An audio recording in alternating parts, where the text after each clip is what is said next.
Now we're going to combine the fire countdown with the fire overlay to create a video that's ready to be uploaded to Adobe Stock. First, import the fire countdown and fire overlay into the CapCut menu. Tap on the fire overlay, select Overlay, then drag it to a line underneath the countdown. Tap the fire overlay again, choose Splice, and select Filter.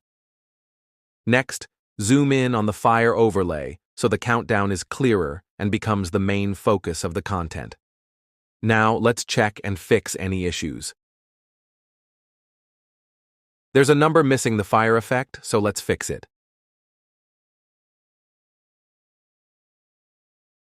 Tap the fire overlay, select and split the unnecessary clip, then select Delete. Then duplicate the fire overlay and drag it slightly forward below. Make sure the ending clips are aligned. Now let's check it again.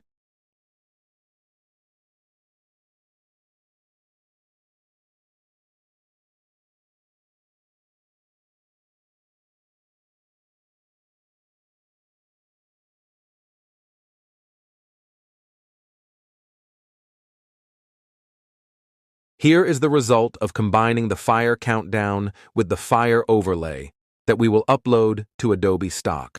Before we upload it to Adobe Stock, let's create several color effect variations using background color. Quality and quantity are highly beneficial on any digital platform. We can dominate tags and keywords with our videos, which is why creating a variety of videos is very profitable when selling on Adobe Stock.